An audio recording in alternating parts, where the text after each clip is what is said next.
정확하게 뭐 자퇴를 한 애들이 그 대안학교였나? 그런 데를 간다고는 학창시절에 들어본 것 같은데 실제로 지인 중에 학교 간 아이들이 없어요, 저는. 그래서 자세하게 뭐 어떤 식으로 이게 진행이 되는지 아니면 그 아이들은 어떻게 살아가고 있는지에 대해서는 거의 전혀 모르는 상태죠.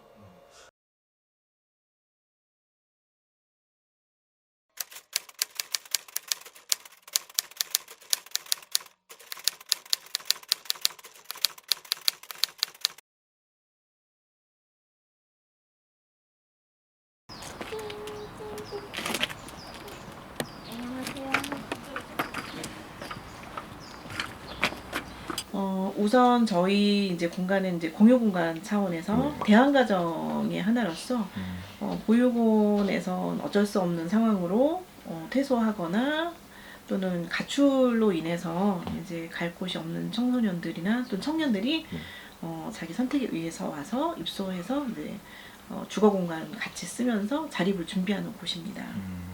그러면 공공기관이랑은 아예 다른 거잖아요. 그렇죠. 그러면 공공기관과 가장 뚜렷하게 드러나는 차이점은 어떤 게 있을까요? 우선 그 서비스에 참여한 당사자들이 좀 자율성, 네. 스스로 선택해서 오는 경우들이 있고 조금 아무래도 이제 그 공공 서비스를 하는 기관들은 행정 절차에 밟다 보니까 아무래도 사각지대가 많다 보니까 이렇게 세세하게 이렇게 만날 수는 없거든요. 근데 저희 같은 경우는 민간 차원에서는 언제든 자율적으로 자발적으로 또 포괄적으로 만날 수 있는 그런 장점이 있습니다. 그쵸. 어떻게 보면은 거기가 살짝 이제 좀 방황하는 애들이 자주 가는 센터잖아요. 그래서 저도 한번 거기 갔다가 너무 마음에 들어서 꾸준하게 그냥 학원 가듯이 그냥 재미삼아 뭐 밥 먹으러도 가고 그냥 이렇게. 그러면은 그 센터에 가게 된 어떤 계기나 사건이나 그래서 센터에 들어가가지고 뭐 어떤 일들이 있었다 조금 더 자세하게 얘기해 주면 좋을 것 같아요. 저는 이제 지인 때문에 갔었죠. 형들 때문에 갔었다가 시영이가 잘 울었던 것 같아요. 그러니까 되게 이제 새벽 지금 이제 기억나는 새벽쯤에 전화가 왔어요. 저한테 어떤 어른한테 지나가다 욕을 먹었대요. 밖에서 이렇게 돌아다니고 형들하고 이렇게 놀이터에 있다 보니까 지나가는 어떤 아저씨가 굉장히 불량스러운 아이들이라고 지칭을 하면서 욕을 먹었대요. 그래서 너무 이제 억울해가지고 화를 냈더니 이제 당연히 애들이라도 화가 나죠. 근데 화를 냈더니 그게 완전 몹쓸 아이들처럼 이제 평가절하에서 욕을 하고 가셨대요. 뭐 경찰서 신고한다부터 시작해갖고. 근데 이 친구 입장에선 자기가 억울하지. 우리는 그냥 오갈 데 없어서 그냥 놀이터에서 놀았을 뿐인데 왜 우리한테 그래 하면서 울면서 이제 펑펑 울면서 너무 억울하다. 왜 사회가 이래야 되냐. 그러면서 한번 펑펑 울었던 그 기억이 나요. 그게 가장 기억이 남고. 나와서 갈 데가 없어요. 그렇다 보니까는 PC방이나 아니면 뭐 놀이터도 사실 낮에 가면 약간 눈치 보이거든요.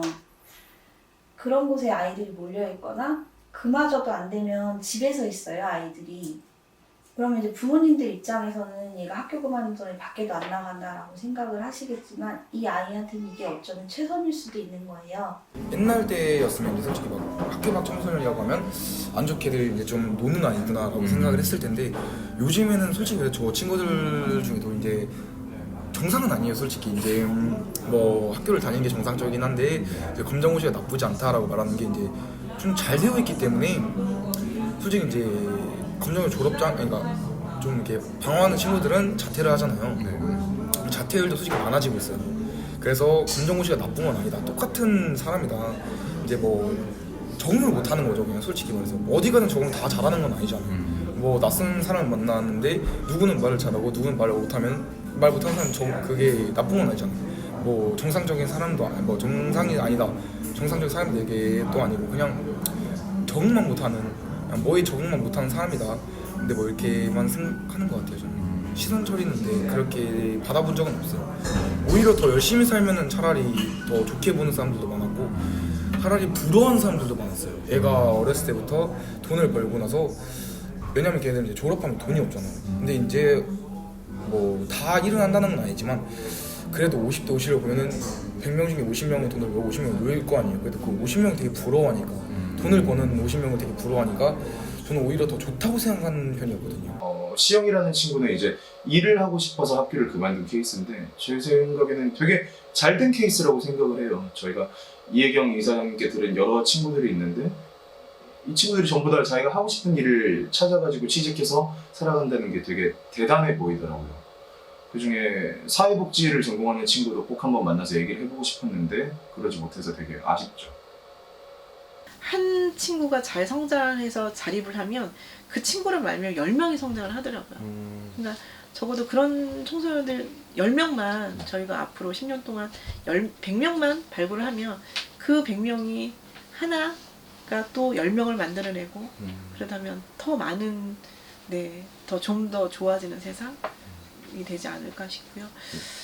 인간 누구나 존엄하다고 해요. 근데 이 가난함 때문에 이 무지함 때문에 청소년들이 존엄함의 대상에서 제외되지 않는 실제 그 친구들이 주인공이 되어서 실제로 이걸 누렸으면 좋겠다는 생각이 들고요. 학교를 그만두고 나서 대안학교에 들어간 케이스도 한번 만나보고 싶었어요. 제가 뭐 대안학교에 대해서 잘 모르기도 했고 처음에는 막 학교 그만두면 전부 다 대안학교 간 줄 알고 그래서 감독님한테 한번 섭외를 해보는 게 어떻겠냐라고 말씀을 드렸더니 감독님이 섭외를 해주셨더라고요. 근데 보니까 일반적으로 그냥 대안학교를 졸업하고 살아가는 다른 친구들보다 더 많은 일들을 하고 있는 친구가 섭외가 됐길래 더 많은 얘기를 들을 수 있겠다 하는 기대를 했었죠.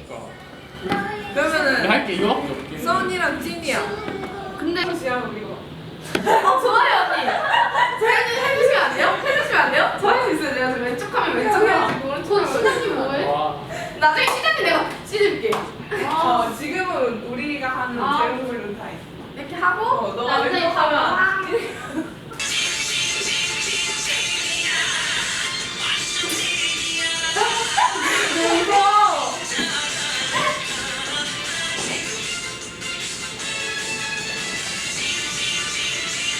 당황하지 않고 면접관님께서 그래도 한번 얘기해보라고 말씀을 하셨는데 그때 제가 처음으로 제 인생이 어떻게 변하면 좋을까에 대해서 생각해볼 수 있는 계기가 되었던 것 같아요. 그래서 제가 했던 대답이 이거는 맞추실 수 있을까요? 무슨 대답을 했을 것 같으세요? 뭐 행복하게 살고 싶어요라던가 집에서 나가고 싶어요. 그 정도까지는 아니었고요. 저는 저를 사랑하는 삶을 살고 싶어요 라고 얘기를 했는데 제가 고등학교 다닐 때 자존감이 진짜 많이 낮았거든요. 네, 그거를 좀 바꿔보고 싶어서 자퇴를 선택했는데 막상 뭘 해야 될지 모르겠는 거예요. 그러니까 흔히 얘기하는 슬럼프에 빠진 거예요. 그래서 초반에는 막 집에 누워가지고 핸드폰만 보고 뭐 게임하고 근데 그것도 한두 번이지 계속 그렇게 하니까 미쳐버리겠는 거예요 진짜. 그래서 처음에는 너무 답답해서 막 그냥 갑자기 집 밖에 뛰쳐나가서 달리기를 하고 온 적도 있었고 막 그런 경험도 있고 또 사실 학교 안에서 일어났던 문제들이 밖에 나온다고 갑자기 좋아지진 않거든요. 그 문제를 떠나온 거지 잠시 약간 피했다고 할 수 있는 거지 그 문제들이 또 생기기 마련인데 학교 밖 청소년이라는 친구들은 대부분이 본인의 의지가 굉장히 강한 친구들이라고 생각해요, 저는. 그래서 학교를 나오는 게 굉장히 용기가 필요한 일이거든요. 그 정해진 그 길에서 벗어나기를 결정한다는 게 저는 그래서 만났던 대부분의 친구들이 굉장히 자기가 강하고 또 힘이 있는 친구들이라는 걸 많이 느꼈고요. 그때 제 친구들은 고등학교 친구들은 응원을 많이 해줬었던 것 같아요. 막 편지 써가지고 네가 원하는 거 다 이뤘으면 좋겠고 너는 다른 데 가서도 잘 할 수 있을 거라는 내용의 응원을 많이 받았었던 것 같고요. 친척분들이 엄청 안 좋아하셨어요. 일단 저희 어머니가 제안을 해서 제가 자퇴를 한 거잖아요. 그러다 보니까 이제 할머니 같은 경우는 막 너희 엄마가 너를 신경을 안 쓴다라는 식으로 엄청 안 좋게 말씀을 하셨던 적도 있고 얘들아 이쪽으로 붙자. 많이 힘들어? 괜찮아 진짜 나와줄 수 있어. 내가 선택해서 무언가를 할 수 있다는 거? 그러니까 학교에 있을 때는 무의미하게 느껴지는 공부도 많잖아요. 내가 이걸 왜 하고 있는지 모르겠고. 근데 여기 그 학교 밖 청소년이 되고 나서부터는 내가 영어가 필요하다고 느끼면 내가 선택해서 영어를 배울 수 있고 뭐 운동도 할 수 있고 그런 것들이 저한테 엄청나게 많이 도움이 된 것 같아요. 그게 가장 좋았어요. 원래 초등학교, 중학교 이렇게 어린 시절에는 좀 저희 집도 가난하고 학교에서 왕따도 되게 많이 당했었고 뭐 가정 폭력도 당했고 뭐 부모님이 이혼하시고 이렇게 안 좋은 일들이 되게 많았어요. 네. 그래서 그것 때문에 좀 피해의식이 되게 많았거든요. 나는 아무것도 못할 거라는 그런 피해의식? 뭔가 남들이 돈이 있어서 할 수 있는 것들은 나는 못할 거야. 이런 것도 많았고 학교 다닐 때도 성적으로만 이렇게 평가를 하잖아요. 좀 그러다 보니까 저는 공부를 그렇게 잘하는 것도 아니었고 뭐 공부를 많이 하는 학생이 아니었거든요. 근데 그러다 보니까 나는 아무것도 못할 거야 라는 게 좀 기본적으로 제 마인드에 깔려 있었던 거예요. 나는 돈도 없고 공부도 못하고 아무것도 아니야 이렇게 된 거죠. 근데 대안학교에 와서는 좀 제 자신한테 집중하는 시간을 굉장히 많이 가졌거든요. 막 명상 같은 것도 학교에서 하면은 내가 뭘 잘하는지, 뭘 좋아하는지, 내 장점이 뭐고 단점이 뭔지 이런 거에 대해서 계속 질문을 하고. 일단 소은이 같은 경우는 굉장히 오랜 기간 동안 꿈드림에서 공부하고 자립을 준비했던 친구예요. 그래서 제가 이 팀에 오게 되었을 때 이미 소은이는 이전에 다녔던 친구였고 그때부터 연계가 돼서 지금은 운영위원회를 이끌어가면서 굉장히 주도적으로 본인의 삶을 개척해 나가는데 저희도 깜짝깜짝 놀라고 네. 지금도 네, 지금까지도 굉장히 저한테 이제 동기부여를 많이 주고 있는 친구예요.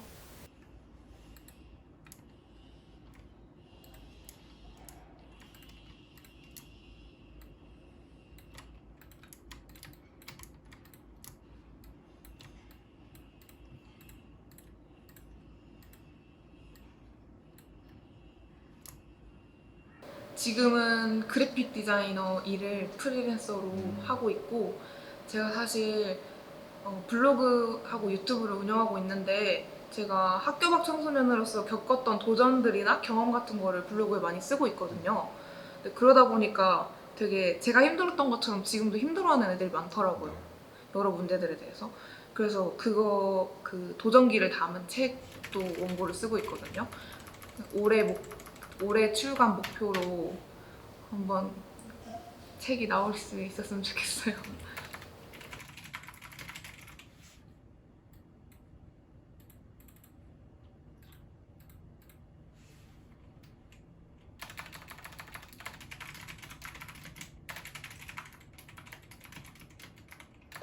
사실 처음에 감독님께서 이제 이런 다큐를 같이 찍어보자고 하실 때 많이 망설였어요. 왜냐면 저는 이제 학교 밖 청소년이라는 개념에 대해서 정말 잘 모르기도 했고 한 상태라서 이런 상태로 그런 친구들을 만나고 관계자분들을 만나고 하는 그게 좀 실례지 않을까, 민폐지 않을까라는 생각을 했었는데 그래도 좀 더 알아보고 싶다는 호기심에 하겠다고 이제 감독님께 말씀을 드렸죠. 그래서 처음 대전 내려가면서 감독님한테 이런 망설였던 부분을 말씀을 드리니까 오히려 모르는 상태에서 가는 게 더 좋았을 것 같다. 그러니까 안심해라 라고 말씀을 하셔서 저도 마음을 좀 편하게 먹고 열심히 촬영에 임했습니다.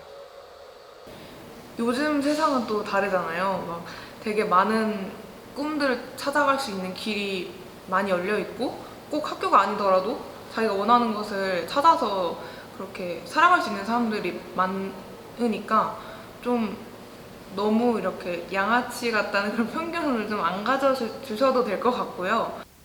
그분들도 아직 못 만나보셔서 그런 것 같아요. 저도 그랬던 것처럼 이 아이들이 가지고 있는 진짜 그 에너지와 나름대로 정말 그 누구보다도 되게 도전적으로 살고 있는 친구들이거든요.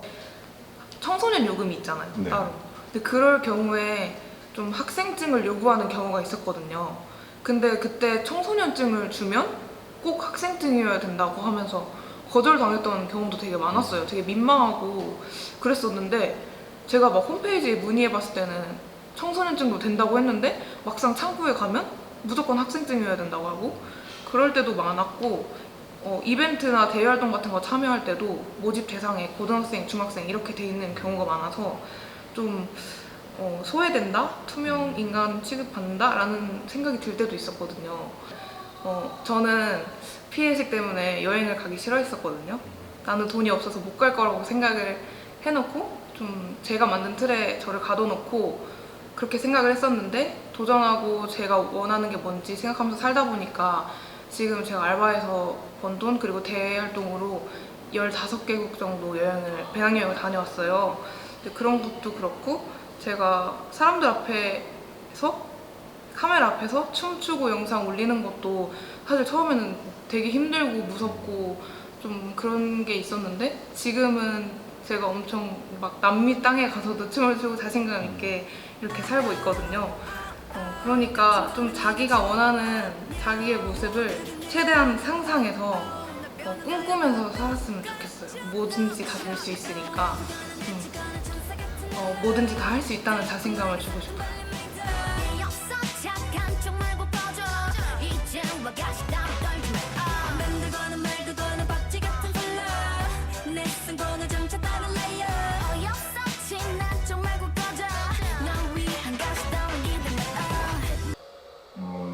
이 다큐를 찍었다고 해서 갑자기 제 생각이나 가치관에 막 드라마틱한 변화가 있다라고는 얘기 못할 것 같아요. 물론 생각의 변화나 이런 게 조금씩은 있겠죠. 예를 들면 이 다큐를 찍기 전에는 학교 밖 아이들이라고 하면 전부 다 무섭거나 아니면 뭐 양아치라거나 사고를 친다거나 이런 생각을 했어요. 뭐 심지어 주변 친구들이 요새 뭐 하냐고 물어봤을 때 학교 밖 청소년들 만나가지고 이런 다큐를 찍고 있다라고 얘기를 하면 뭐 그 친구들 양아치 아니냐, 너무 세지 않냐 이런 얘기를 하더라고요 저한테. 근데 다큐를 찍고 나서 너무 다행이라는 생각이 드는 거는 저는 그게 아니라는 걸 알고 있으니까 친구들한테 그런 거 아니다라고 이 편견을 바로잡을 수 있는 얘기를 하게 되는 것 같아요. 그래서 아직도 제가 그 친구들한테 완벽하게 공감하고 그 친구들의 상황을 이해하는 건 아니지만 그래도 이 주변 편견들의 어떤 잘못된 점을 조금이나마 붙잡아 줄 수 있는 그런 가치관이나 생각의 변화가 생겼다라는 생각이 들었습니다. 이번 다큐를 찍고 나서.